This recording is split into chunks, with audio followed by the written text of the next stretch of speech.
Ethan had finally moved into his own apartment after years of hard work. On the top floor of a modern building, facing a skyscraper, this flat was like a sanctuary away from the chaos of the city. Everything in the apartment was new and pristine, but something felt off. Ethan couldn't quite put his finger on it, but a sense of unease had been with him since the day he moved in. In the first weeks, he dismissed it as stress and fatigue.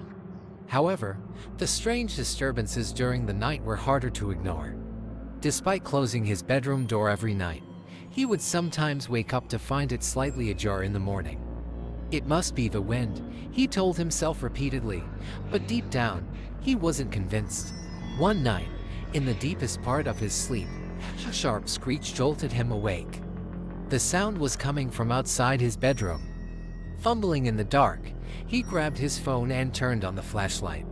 He stepped into the hallway and immediately noticed something strange. The door to the storage room at the end of the corridor door he was sure he had locked was slightly open. As he approached the door, the creaking of the floorboards under his feet grew unbearably loud. Standing in front of it, his breath hitched. He was certain he had locked it, but now a cold draft was seeping through the G. When he stepped into the storage room, he was met with an unexpected warmth. A crimson glow emanated from the walls, which were covered in writings in an old and familiar script. These were details he had never noticed before moving in.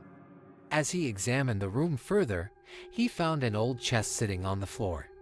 Its lid was slightly cracked, and a darkness seemed to be seeping out. Curiosity overcame his fear.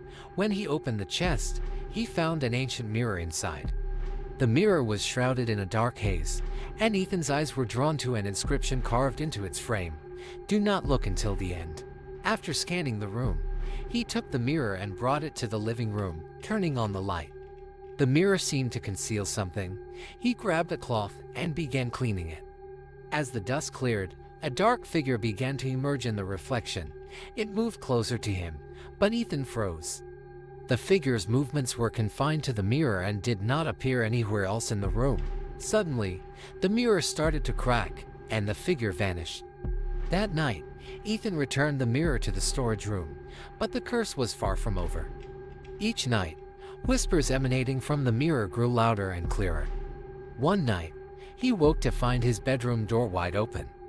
At the end of the hallway, he saw the mirror, moving on its own. Determined to rid himself of it, he took the mirror and buried it deep in the woods far from the city. But the next morning, he woke to find the mirror hanging on his bedroom wall. Beneath it was a new inscription: "Once the curse begins, it cannot be undone." From that day on, Ethan never left his apartment. All the curtains remained closed, the doors locked, and he stayed awake each night, trying to avoid the mirror. But the whispers only grew louder, drawing closer with each passing night.